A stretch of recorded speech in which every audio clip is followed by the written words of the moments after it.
નમસ્કાર મિત્રો, સ્વાગત છે તમારું ગરવી ગુજરાતમાં। આજના તાજા સમાચારોમાં આપણે જોશું કે ખેડૂતોને 30,000 રૂપિયા ખાતામાં।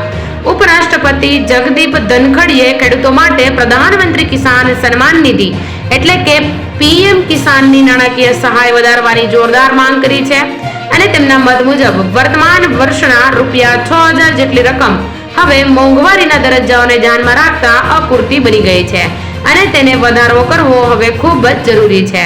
ધનખડે જણાવ્યું કે જો સરકારી સહાય સીધા જ ખેડૂતોના ખાતામાં પહોંચી અને પૂરતી માત્રામાં મળે તો એક વર્ષમાં તે રૂપિયા 30,000 સુધી પહોંચી શકે છે। ધનખડે સરકારને ખાતર સબસિડી અને ડાયરેક્ટ બેનિફિટ ટ્રાન્સફર પદ્ધતિ દ્વારા સીધી જ ખેડૂતના ખાતામાં જ આપવા માટે પણ આગ્રહ કર્યો હતો। જો મિત્રો આ યોજના નીચે પીએમ કિસાન યોજના નીચે જો આ ઝડપથી હપ્તો આપવામાં આવે તો ગુજરાતના ખેડૂતોને ઘણો બધો ફાયદો થઈ શકે તેમ છે। ત્યારબાદના સમાચારની વાત કરીએ તો મિત્રો લગ્ન સર્ટિફિકેટમાં એક નવો ફેરફાર કરવામાં આવ્યો છે।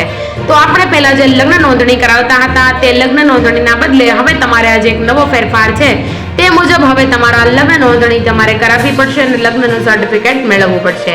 તો મિત્રો હવે લગ્ન નોંધણી લગ્નના સ્થળના આધારે નહીં પરંતુ તે સ્થળના તાલુકાની સબ રજિસ્ટ્રાર કચેરીમાં થશે અને જ્યાં કન્યા અને વરરાજા અથવા તેમના માતા પિતા રહે છે।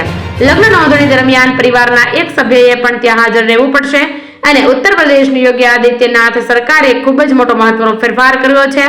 જો કોઈ કારણોસર પરિવારનો કોઈ સભ્ય ન આવી શકે તો લગ્નનું સંચાલન કરનાર પંડિત મૌલવી અથવા પારધીએ ઓફિસમાં આવવું પડશે। મિત્રો આ ફેરફાર આપણી ગુજરાત સરકારે નથી કર્યો પરંતુ ઉત્તર પ્રદેશની સરકારે કર્યો છે।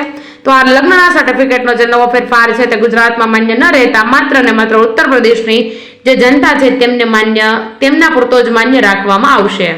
ત્યારબાદના સમાચારની વાત કરીએ તો મિત્રો મહિલાઓને હવે રાત પાળી કામ કરવાની મંજૂરી આપી દેવામાં આવી છે। મિત્રો ગુજરાતમાં કોર્પોરેટ અને ઔદ્યોગિક એકમોમાં હવે સાંજના 7 વાગ્યા પછી અને સવારના 6 વાગ્યા પહેલા અર્થાત રાત્રિ દરમિયાન પણ મહિલા શ્રમિકોને નોકરી કરવાની સ્વતંત્રતા મળી શકશે અને રાજ્યના શ્રમ અને રોજગાર વિભાગે શુક્રવારે એક પરિપત્ર પ્રસિદ્ધ કરીને કારખાના ધારા 1948ની કલમ 66ની એ અને બી માં હેઠળ સ્ત્રી શ્રમયોગીઓને રાત્રિ પાળીમાં કામે રાખવા અંગે સંબંધિત ઔદ્યોગિક કોર્પોરેટ એકમોને એમના વાંધા પ્રમાણપત્ર એનઓસી આપવા કલેક્ટરોને આદેશ કર્યો છે। એટલે કે મિત્રો આજે આપણી મહિલાઓ છે ગુજરાતની તેમને રાતના કામ કરવું હોય તો તે હવે રાતના પણ કામ કરી શકશે। ત્યારબાદના સૌથી મહત્વના સમાચારની વાત કરીએ તો મિત્રો રબારી સમાજે એક સૌથી મોટો નિર્ણય લઈ લીધો છે અને મિત્રો આ નિર્ણયમાં બનાસકાંઠામાં રબારી સમાજે શુભ કે અશુભ પ્રસંગોમાં ખોટા ખર્ચાઓ ટાળવા માટે મોટો નિર્ણય લીધો છે અને સમાજના નાના મોટા પ્રસંગોમાં બીડી સિગારેટ અને ડોડા પર પ્રતિબંધ મુકાયો છે। જો કોઈ નશીલા દ્રવ્યોનું સેવન કરીને પ્રસંગમાં આવશે તો તેમને 51,000 રૂપિયા દંડની જોગવાઈ પણ કરવામાં આવી છે અને મરણ પ્રસંગે પણ સમાજના લોકોને જમાડવામાં ખૂબ મોટો ખર્ચ થતો હોય તો આવા પ્રસંગે જમણવારમાં ફક્ત ખીચડી કઢી રાખવાનો નિર્ણય લેવાયો છે અને રબારી સમાજે ખોટા ખર્ચા પર મૂકી દીધી છે આ મોટામાં મોટી કાતર। તો મિત્રો રબારી સમાજે જે આ નિર્ણય લીધો છે તે નિર્ણયને વધાવી લેવાય એવો છે અને ખરેખર સરાહનીય આ નિર્ણય લીધો કહેવાય। તો મિત્રો આ રબારી સમાજે જે નિર્ણય લીધો છે તે નિર્ણયને આપણે પણ કદાચ આપણા સમાજમાં જો શરૂ કરીએ તો ઘણા બધા ફાયદા થઈ શકે તેમ છે। ખાસ કરીને જે નાનો વ્યક્તિ છે જે મધ્યમ વર્ગનો વ્યક્તિ છે તે મોટા વ્યક્તિઓ છે જે ખર્ચાને પહોંચી વળી શકે છે તે લોકો જે ખર્ચા કરે છે તેમને જોઈને મધ્યમ વર્ગ અને નાના વર્ગના લોકો પણ ખર્ચા કરતા હોય છે જેને લઈને રબારી સમાજે જે નિર્ણય લીધો છે ખરેખર સરાહનીય નિર્ણય છે। તો મિત્રો આ નિર્ણયમાંથી આપણે પણ કંઈક ને કંઈક શીખવું જોઈએ। ત્યારબાદના સમાચારની મિત્રો વાત કરીએ તો ગેસ સિલિન્ડરમાં નવો ફેરફાર કરી દેવામાં આવ્યો છે।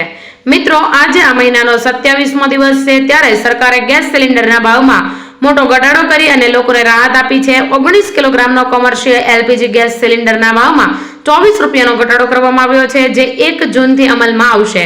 હવે મિત્રો 19 કિલોગ્રામના કોમર્શિયલ એલપીજી સિલિન્ડરના ભાવ 1 જૂનથી 1723.50 રૂપિયા થશે। જો કે ઘરેલું ગેસ સિલિન્ડરમાં કોઈ ફેરફાર કરવામાં આવ્યો નથી। મિત્રો માત્ર અને માત્ર એલપીજી ગેસ સિલિન્ડરના ભાવમાં 24 રૂપિયાનો ઘટાડો થયો છે। બાકી આપણું જે ઘરેલું ગેસ સિલિન્ડર છે તેમાં કોઈ પણ ફેરફાર કરવામાં આવ્યો નથી।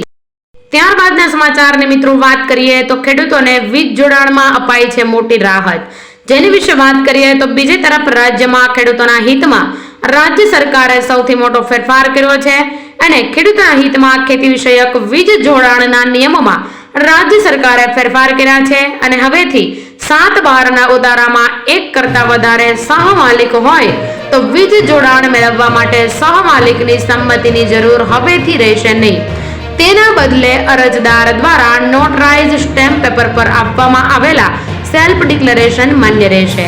એટલે કે મિત્રો, અત્યાર સુધી જે વ્યક્તિના નામે વીજ જોડાણ હોય અને જે વ્યક્તિની સંપત્તિ હોય તો આ તમામ વ્યક્તિઓને ત્યાં હાજર થવું પડતું હતું, પરંતુ હવે જે આ અરજદાર છે તે હાજર ન હોય તો તેના દ્વારા નોટરાઇઝ સ્ટેમ્પ પેપર પર આપવામાં આવેલા સેલ્ફ ડિક્લેરેશન પણ માન્ય રહેશે.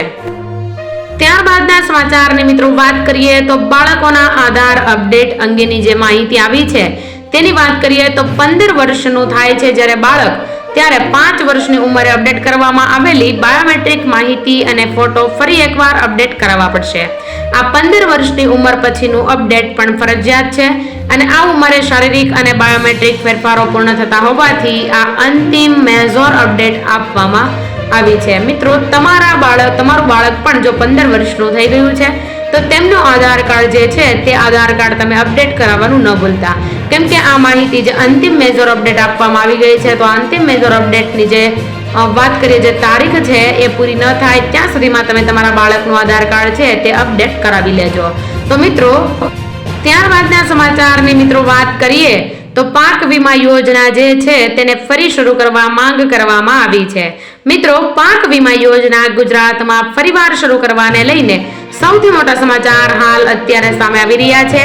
ગુજરાતમાં ફરીવાર પાક વીમા યોજના આગામી ખરીફ સિઝનથી શરૂ કરવામાં આવશે અને આ વખતે પાક વીમા યોજનામાં ખેડૂતોને લાભ થાય અને વીમા કંપનીઓ ખેડૂતોને લૂંટી ન જાય તે માટે દરેક નિયમો અને શરતો ખેડૂતલક્ષી કરવામાં આવશે અને ખેડૂતોને પાક વીમાની રકમના 40 કલાકથી વધીને 48 કલાકમાં મળી જાય તેવી ઝડપી પ્રોસેસ સાથે પાક વીમા યોજનાની ફરીવાર એન્ટ્રી કરવામાં આવશે. જો મિત્રો, આપણા ખેડૂતોને આ પાક વીમા યોજના ફરીવાર શરૂ કરવામાં આવે તો આ યોજના નીચે મળતો જે લાભ છે તે માત્ર ને માત્ર 48 કલાકમાં આપણા ખેડૂતોને જો મળી જાય તો આપણા ખેડૂતોનો જે પાક છે તેને જો વધારે પાક લેવો હોય અને પાક લેવા માટે કોઈ પણ વસ્તુ ઘટતી હોય તો આ લોન દ્વારા, આ પાક વીમા યોજના દ્વારા આપણા ખેડૂતને જો 48 કલાકની અંદર આ પ્રોસેસ થઈ જાય અને વીમા યોજનામાં એન્ટ્રી મળી જાય તો આપણા ખેડૂતને ઘણો બધો ફાયદો થઈ શકે એમ છે. તો મિત્રો, પાક વીમા યોજના મારું તો એવું માનવું છે કે ફરીવાર શરૂ થાય.